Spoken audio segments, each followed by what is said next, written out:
शुद्ध चिताभस्म घेऊन यावी, माझ्यासाठी शुद्ध चिताभस्म घेऊन यावी आणि मग मात्र या मृत्यू लोकामध्ये त्या कैलासामधून भस्मसुराने यावं, अनेक गावांमध्ये जावं आणि जिथे कोणी सात्विक गेला असेल ना त्याचा भस्म घेऊन भगवान शंकराकडे यावं. जे बोलणार नाही त्यांचा नंबर पहिले.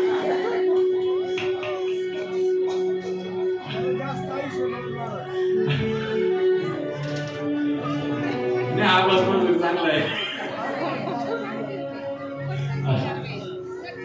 महाराज, भस्म आणून द्यावं. आणि असं करता करता महाराज एके दिवशी भस्मच मिळालं नाही, चांगला मनुष्यच नव्हता.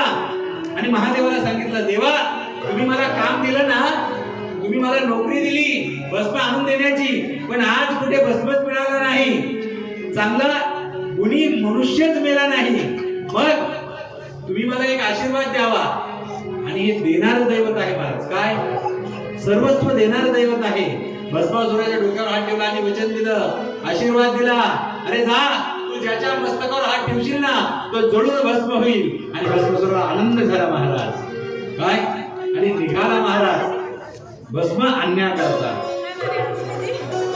भस्म आता सावधान का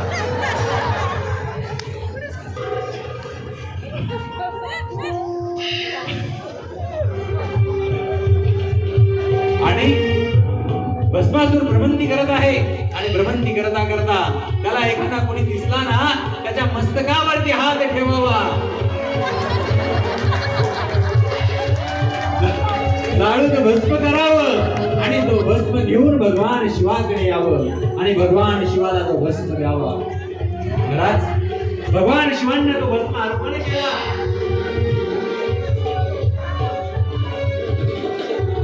भगवान शिवांना तो भस्म अर्पण केला. आणि एके दिवशी भस्म घेऊन आलेला असताना भगवान भोले बाबा आणि माता पार्वतीला त्यांनी बघितलं. माता पार्वतीचं रूप त्यांनी बघितलं, ते सौंदर्य, ते तेजयुक्त रूप बघितलं, ते सौंदर्य बघितलं. मनामध्ये काम भाव निर्माण झाला, मनामध्ये काम भाव निर्माण झाला. जिंदगी के हर सवालों का जवाब शिव महापुराण कथा जीवनाने भस्मासूर मानला आहे.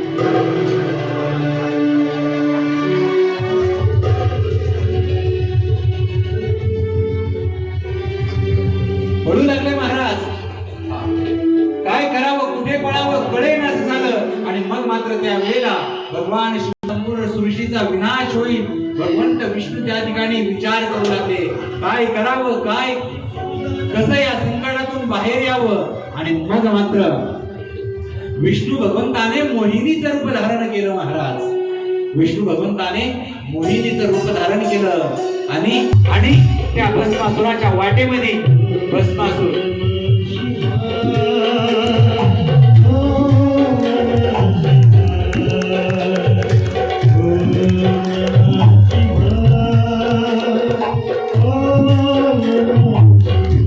भस्मासुराने त्या मोहिनीला, त्या विष्णू भगवंताला बघितलं, त्या मोहिनीला बघितलं, हे स्त्री